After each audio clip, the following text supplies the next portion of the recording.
Gentlemen, what's going on? Welcome back to the predictions and breakdowns. Today we're doing UFC 312, which is Plessis versus Strickland 2, taking place on February the 8th, 2025 in Sydney, New South Wales, Australia. You guys are getting 2-for-1 today special. We're doing the best bets later today too. I'm going to put this out as fast as I can. We're going to break down, starting with the prelims, ending with the main event, and just put this video out. This should have been out on Tuesday, and it's getting put on Thursday because I was a little bit busy this week. My bad. We'll get back to it on next week. Let's just get right into it. Starting with the first prelim opener of Hyung Sung Park against Naim Yargul Turum Barrel. We're going at Naim Yargul Turum Barrel. I think just the fact that he is very, very powerful. He took Carlos Hernandez to a split decision loss. I don't think it should have been a split decision. I think arguably Carlos Hernandez won. You probably could have given him the first two rounds. The third round was a little bit iffy because Naim at the end of the round did not basically knock him down and was following up shots. Just got his back taken really, really quick with 10 seconds left and nothing really happened. But, you know, it is what it is. Hyung Sung Park, I haven't seen enough. And this is kind of what worries me. The fact that he's a minus 300. Why? I'm not sure. Maybe because he has decent takedowns. He has a decent mix-up. Naim Yargul, bro, if you don't take this dude out, which he had really good submission defense against Carlos Hernandez, if you don't fucking submit this dude and you don't take this guy out, he is always dangerous. Throughout the whole fight, even in the third round, after grappling for 2 full rounds, he was still pushing the pace, trying to find the knockout. And if he's able to keep that type of cardio, keep that type of pressure inside of this fight, Hyung Sung Park might have a big problem. He took his last couple of fights to two rounds are over, and if you're going over in this fight, you have a Naim Yargul he's going to be looking for the knockout. He looks for the one-shot punch, and if he clips you, you're going to go down. If he follows up, that's even worse. So I'd be really careful. Remember, Naim Yargul was undefeated before. I know I talk about this all the time. The road to UFC guys are not that good. I would not rate them highly at all. And the reason why I'm picking Naim Yargul is just because Hyung Sung Park's also a road to UFC guy. He has no proven records on his win loss. To be completely fair, Seung Guk Choi is absolutely fucking terrible. If you watch that fight, he was following up against Hyung Sung Park with absolutely atrocious shit. Shannon Ross, an absolute bum, been knocked out in his last 3 fights inside the first round, and he gets Hyung Sung Park, who takes him to the second round, deeper than most of these other guys. It's a little bit sad to say, but Hyung Sung Park I don't think has any real wins on his record. This is going to be a testament tonight. We're going to see Naim Yargul put pressure on him, and we're going to see if Hyung Sung Park can actually get something done, because I truly believe he can. I think we're going to see him fizzle out. I think Naim Yargul gets his first win inside the UFC after losing that UFC debut against Carlos Hernandez. Next on the prelims, Quillian Salkid, Quillian Salkid, Jesus, these fucking names, versus Anshul Jubli. We're taking Salkid by knockout. Jubilee's getting knocked out by Mike Braden, who's barking in his face inside the third round. If he's barking inside of your face inside that third round, no chance in shit. I'm picking you next time you fight. Mike Braden lost the first 2 rounds against Anshul, and Mike Braden was barking in his face, and Jubilee just froze. He just froze. He didn't throw anything.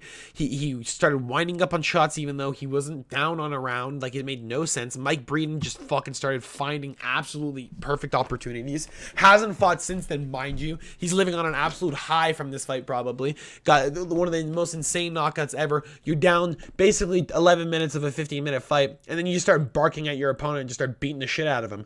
It's absolutely unreal. And I think Salkid is going to be doing the equivalent just with his mouth shut. I think he's going to beat the shit out of Anshul. I don't think he's going to make it to 2 rounds. I think we're going to see this end really, really quick. And I like Quillian to just figure it out inside the distance. Over, under 1.5 rounds. We're going to take probably under. I just don't see this going far. I see Quillian just figuring him out early, taking pot shots early, using his range, and just keeping Jubilee on the outside where he's going to get picked apart and just get his lights shut out real early on. We're going to go on next in the prelims, Kevin Jose against Jonathan McAuliffe, and we're going Kevin Jose. Jonathan looked kind of shitty against Muhammad Ado, I'm not going to lie. He had a nice transition on the ground against Ado where he was able to go from high mount and switch up into a triangle completely in flow. Was really beautiful. Was able to choke Ado out before the tap came. Kevin Jose is just too good everywhere. for me to feel like Jonathan hasn't any capabilities over him. Kevin Jose did have a big problem against Brian Battle, even though he kind of did have a good start to that Brian Battle fight. It's just he started slowing down really early. Brian's just too much pressure. He's really, really like forward heavy, likes to hit to the body, likes to hit up top, likes to mix up the areas and make you just give up. And that's kind of what he did to Kevin Jose there. But Jonathan McAuliffe, I don't think he has the type of punch power or Kevin Jose is going to get sat down. I don't think he has the grappling ability to overwhelm Kevin Jose. I think this is going to be a long decision fight. I think Kevin Jose wins a 3-round decision over Jonathan McAuliffe, who can't get anything started. I think he's just going to be looking for those takedowns a little too much. Kevin Jose going to have too good of takedown defense, going to hold himself up, going to have Jonathan McAuliffe riding on that contender series win, but he's going to lose this fight. There's a lot of Aussies on this card. You have to understand that we are in an Aussie arena as well. It's just when it comes to true skill, I think Jonathan McAuliffe's just a little bit behind. He is 25 years of age. He has, years to catch up. It's just Kevin Jose is a different animal, bro. He's just a different animal. You got to just watch his kickboxing. Good luck. That's all I got to say to Jonathan. Good luck. If you can't take him down, you're fucked. Your legs are getting chopped out. Next on the prelims, Cody Steele against Rong Zhu.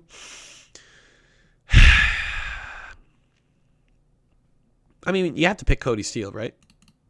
Like, I'm not picking Rong Zhu. This is a road to UFC guy. I can't do it. I literally can't do it. These guys are just too terrible. Like, they fight each other all the time. Chris Padilla was able to get a fucking KO stoppage over Rong Zhu. If Chris Padilla, or Padilla, whatever, is getting a doctor stoppage due to an elbow on a creation of a mouse over top of the eye of Rong Zhu, I think Cody Steele's gonna be able to beat the shit out of this dude. I don't think Cody Steele underrated. I think he's rated highly as he should be. I think we're gonna find out right here if he's gonna be able to take on some of the vets inside the UFC. Rong Zhu's been in the UFC before, had a stint in 2021? Yeah, 2021. Had a second stint 2023 or 2024, excuse me.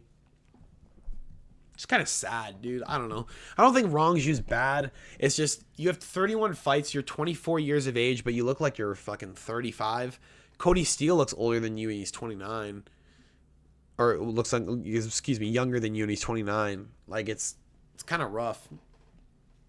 I have Cody Steele winning by knockout. Inside distance, submission, whatever he wants. I think Rong Zhu's just behind. I think he's just behind. You might have the fucking fight experience. I don't think you have the skill level. I think it's a different skill. I think Rong Zhu, even against Chris Padilla, I don't think he get anything started. And the background of Cody Steele, man, he's not just a punch dude. Like, he's a grappling guy. Like, he's gonna be looking for you to mix it up, and he's gonna be ready for it. I just think, dude, they have similar reach. Cody's gonna be looking in the pocket. Rong Zhu's gonna be throwing over top. I think Cody's gonna get him. I think Cody's just gonna find that perfect shot. And we're going to move on to my featured prelim of the evening. I know it's not up there, but fuck.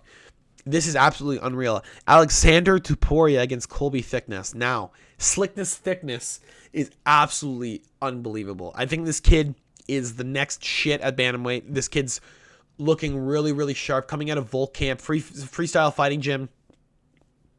He's insane, dude. And Alexander Topuria, overrated in my opinion. Overrated. Who is he knocking out? You guys are betting on the fucking name. You remember that when this fight happens. You're betting on the name. Colby's bigger. I believe he has longer reach. He's going to be keeping it on the outside, keeping Topuria far away from him, keeping those kicks inside, like, just perfect. I'm telling you right now, Colby's going to calf kick the shit out of Topuria. He's going to have Topuria moving really, really bad into the second and third round, where he's just going to be winging punches, and Colby's going to outbox him with decent kickboxing to where Alexander's looking for a takedown, and Colby shucks him off because he don't give a shit. And he gets a reversal on the ground, and Colby's landing ground and pound on the ground. I have Colby Thickness by decision.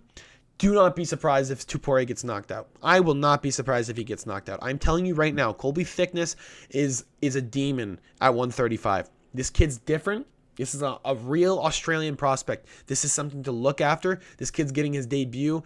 He should have honestly, he should now. I mean, I would have liked to see him earlier, but this is probably a better time now. We're going to see him take out Topuria, take out that family's name, get the fuck out of here. Volk's going to get his revenge. And I'm going to cash a plus 320 underdog because I know he's going to win. We're going to move on next to the prelims. Kong Wang against Bruno Brazil. Don't know why the odds are any different from Kong Wang's last fight against Gabriela Fernandez.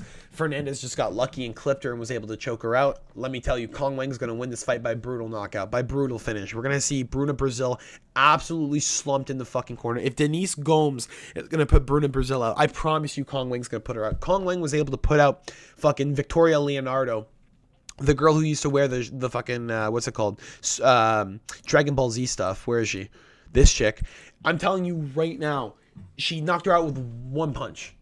She knocked her out with a jab, and the girl's lights were out. If she's that fucking strong, Bruna Brazil is in for a night. I don't care if you're part of the Fighting Nerds. I don't give a fuck what camp you're a part of. Kong Wang is different. This girl at 115 is an absolute fucking demon. Or at 125, excuse me. Bruna Brazil's moving up, by the way. Dude, Bruno Brazil's moving up from, click that in your head, from 115 to 125. Basically 15 pounds because these girls have 5 pounds of water weight they can just play with for fun.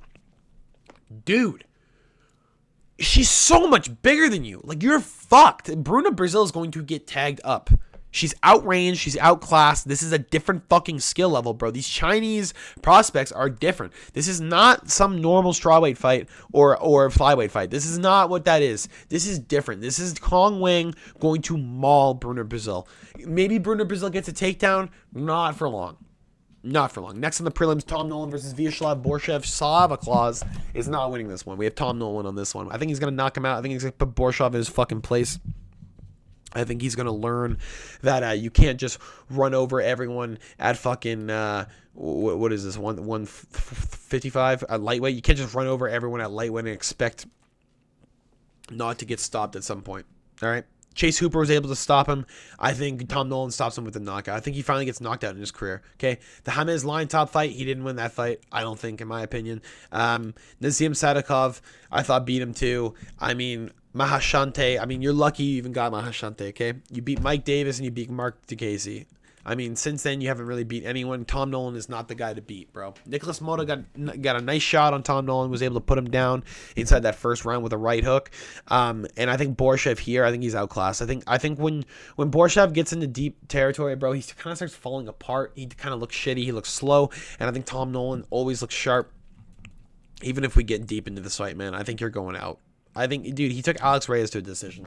If he's able, he had fine cardio in that fight too. Alex Reyes might have won a round. I thought Tom Nolan looked fine. I thought he looked good, man. I thought he showed everything he needed to show in that fight. And I think when it comes to Vyacheslav Borshev's kind of shit. Realistically, he's kind of shit. Like, he's just not good. Like, really, if you think he's good, I don't know what you're watching, to be honest. I mean, maybe he's 8-4. He's 8-4. Like, we understand this, right? Like, he got into the Contender Series 4-1. Like, that doesn't even make any sense. Like, how? Like, he knocked out Chris Duncan. Like, I don't know, dude. This is confusing. Sorry, that's a lot of silence. It's just, I don't understand how Borshev's even close here. I like Tom Nolan, big time, knockout. Next on the prelims, we have this is the feature prelim of the night. Jack Jenkins against Gabriel Santos. This is a tough one. I want to pick Jack Jenkins. I love Jack Jenkins. Problem is, he's a little bit slow. And you can't be slow against Gabriel Santos because he's going to clip you. And you kind of saw that in the fight against Yiza. He's just fast. Like, he's really fast. And Jack kind of doesn't give a shit. Really? Like, he kind of doesn't give a shit. He gets taken down by everyone. Herbert Burns took him down twice, even though Herbert Burns is fucking ass. He gives up in fights. He gives up in the second round almost every single fight. Jack Jenkins is one of the few people to take him to a third round knockout, which is rare for Herbert Burns. Always gets taken out in the first two. Herbert Burns was able to take Jack Jenkins down, pull for a heel hook. The only reason why Jack Jenkins got up is because he pulled for a heel hook. If Herbert didn't pull for a heel hook and he just wanted to sit on top and just fucking punch Jack Jenkins in the face, he probably could have. Herbert Burns is a black belt. Jack Jenkins ain't getting off. Herbert Burns' only skill is his jiu-jitsu. Realistically, it's his only skill. Jack Jenkins was not going to give up, or get up, excuse me. Jamal Emmers took Jack Jenkins down in the third round twice. Almost lost the fight because of it. I thought he should have lost the fight. Herbert Burns, like I said, Shepe was kind of just doing whatever he fucking want with him. Like, realistically, whatever he wanted. And the injury came from a takedown attempt too. Like, This is a problem because Gabriel Santos has nice double legs. He has nice kicks. He has really, really nice mix-up. He's able to take the back. He's able to do whatever he kind of wants to you. He took Lerone Murphy to a fucking split decision. Take that into your head. Lerone Murphy, who's absolutely unreal, he took to a split decision. Gabriel Santos is a different level. This is a highly, highly contested fight, bro. And 80% of people taking Jack Jenkins, you have fucking no idea what you're watching. None. I like Jack a lot, dude. I think Jack can knock out Gabriel Santos. Do I think Santos is going to take that approach? Fuck no. Santos is longer. He's just going to grapple. Jack is just going to get put on his ass the whole fight, and he's going to have to force himself up. Again, the only reason why he got up against Herbert Burns is because he pulled for a heel hook. He got up against Jamal Amers. What happened right after? Oh, we're right back to the ground because Jack thinks he's going to take down Jamal, and Jamal just reverses him on the ground super easily and gets on top. You have to understand that Gabriel Santos is good everywhere. He has really, really good wrestling, and Jack's going to get fucked there. Jack's going to get stuck. He's not going to know what to do. He's going to be tired. His coach is going to tell him you need to put more pressure. More pressure means more opportunities for takedowns. You're going to be open. You're going to be wide open. And Jack Jenkins, he needs to be careful here. This is a tough fight. I like Gabriel Santos more than I like Jack Jenkins. I don't hate Jack Jenkins here, but at a plus 200 underdog, I understand it. I totally get why he's an underdog. He needs to be careful. I think Gabriel Santos is a big fucking problem for him. I think it's bad matchmaking for him. Next on the main card, start of the main card, Jack Matthews versus Francisco Prado. Now, Prado's just a little bit slow. He's a little bit slow. Jake's a little bit faster. He's going to be able to get in the pocket. Probably going to hit Prado with some nice stuff. Now, first round, Daniel Zellhuber against Prado. Prado wins. Kicks are nice. Zellhuber needed to check him. Wasn't using his range effectively. I think Prado wins round number 1. More significant strikes, landed decent. A good leg kick for Zellhuber to end the round. And then we get into round 2, and he starts using his range effectively, and Prado's fucked. We're in a position where Prado's busted open on his right side. His eyes bleeding. He can't see anymore. He doesn't even want to be there anymore. You can see it in his face. He kind of gives up. All right, fair. He wins one round, 29-28 Zellhuber. Cool. Jake Matthews lost to Matthew Samuelsberger. Now, hindsight's 2020. That's a fucking terrible loss. That is a terrible loss on his record. A terrible loss. That is a horrific loss on his record. But Phil Rowe, okay. Not bad. Andre Filio, okay. I mean, it's the start of the downfall of Filio, but okay, I'll give it to you. Diego Sanchez, okay, well, a little bit old. Oh, Emil Weber-Meek. Oh, okay. Rostem Akman. Bro, these guys are fucking terrible. Terrible. Like, bad. Really bad. He's taking them to decisions. That's a fucking problem. That should be fucking red flags just... It should be like fucking blaring. There is a big problem there. That is a big problem. He took the Leech to a decision win. Good for you. You beat the Leech in 2018. Now it's 2024 or 2025. You're fighting Francisco Prado, who's a little bit slower than you. You outrange him. If you have nice kicks, you're probably going to win the fight. Prado has nice leg kicks, going to chew you up on the inside. What are you going to do? Well, Jake better be faster in the pocket, and he better piece up Prado early, because otherwise his legs aren't going to work anymore.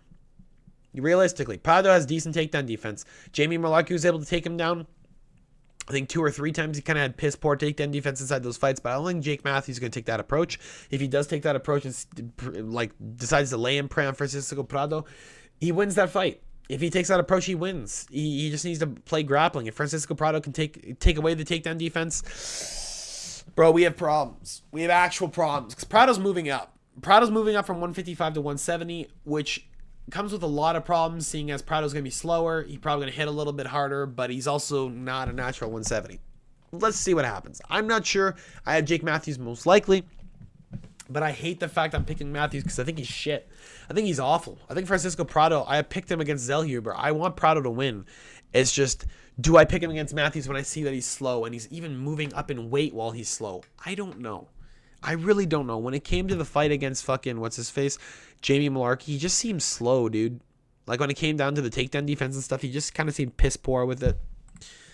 I don't know. Ottoman Aztar wins good, but he's kind of shit. I'm not sure. Like, keep a lookout on Prado, though. I think Prado's not that bad.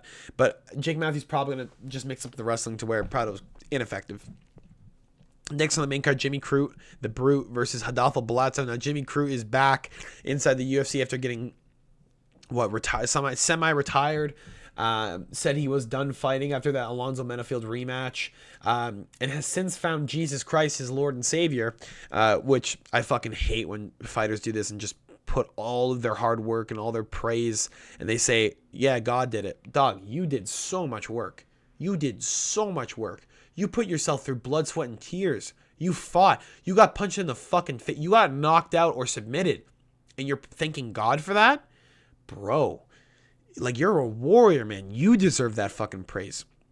You put in the hard work, not some other fucking person. Jimmy Crute versus Adolfo Bellato. And I think Bellato's going to knock him out. I don't think Jimmy Crute having anything new to do with his life is fucking shit. Lost to Anthony Smith, lost to Jamal Hill, lost to Alonzo Menafield twice, basically. Just can't find his rhythm after the first round, bro. If he doesn't win inside the first round, you lose. And Adolfo Bellato is not a guy that is afraid of getting out of that first round. Like, he's just not. Like, good luck fucking taking Bellato out, by the way. Because Vitor Petrino was the only guy to do it, and he got a perfect punch. Good fucking luck. Good luck. And by the way, Petrino's the guy to do it twice, mind you. Like, he's the only guy to knock him out twice. Bellato's just getting chased around by this fucking dude. Yeah, Jimmy Crute's going out early. I don't know. Bellato's just not it. You can praise God all you want. You can thank him for your training. You can thank him for whatever, but I guess you better thank him when you get knocked the fuck out too, because I think Bellato's putting his lights out. I think he's going night-night. I don't think God's going to save you from shit. I think Bellato's going to be fucking screaming some Portuguese shit while he's standing over your dead body. I guess we'll see. Next on the main card, Talijin Teixeira versus Justin Tafa. Teixeira's fucking shit. Teixeira's shit. Like, don't let the name fool you. Teixeira, yeah, shit. He's garbage. He's terrible. He's one of the worst fucking fighters I've ever seen fight in my life. Slow, just not there, just a blob, just a heavyweight blob, just like Justin Tafa, just a fucking blob. But difference is, he ain't gonna be wrestling. There ain't no wrestling. There is no wrestling here. So if we're standing on our feet, Justin Tafa all day. I think Tafa, unless he gets taken down, he's fucking whopping you. He's just going to drink a beer after this fight. He'll fucking shit on your grave. You don't give a fuck. He's just going to mop you. He's literally going to mop you. He's in the UFC after 4 fights. You think he fucking cares? He don't give a shit. He's still getting paid. His brother's getting paid. Everyone's getting paid. Fuck it. Who cares? Talijin Teixeira getting knocked out inside round number 1 by Justin Tafa, the bad man. He doesn't have the reach advantage. Justin Tafa's just going to wade into the fucking fire. I'm telling you right now, Justin Tafa's going to wade into the fire like fucking Big Mac. Or Big Mac. Yeah, like Big Mac. No, Little Mac from fucking Punch-Out. He's going to wade into the fire, just punch up, and just fucking hump the shit out of Teixeira. All right. Move on to the co-main event of the evening. Weili Zhang against Tatiana Suarez. If you guys did enjoy this, make sure to drop a like and subscribe if you haven't already. I want to pick Weili Zhang. Weili Zhang's been in my head all week. Problem. Tatiana Suarez was riddled with injuries. Believe survived cancer. She's taken out 3 former or soon-to-be champions. Alexa Grasso, Carla Esparza, Jessica Andrade. And Weili Zhang, bro, doesn't have that level of grappling. She just doesn't. When it comes to Tatiana Suarez, if you fucking take her down, you better get right back up, because Tatiana's going to be looking for that submission. She's going to be searching for it. She's going to be fucking peeking through every hole. You mean, can I reverse here? No. Can I get this? No. How about a wrap out a triangle? No, I can't get that armbar. Oh, and pull on that shit. Now you're out. Okay? She's a problem. She's a big problem.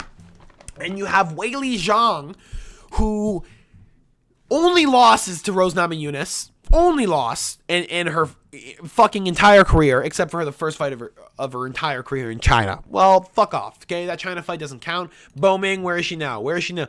Oh, yeah, she fights in 1, and she's terrible. She got submitted to a scarf hold.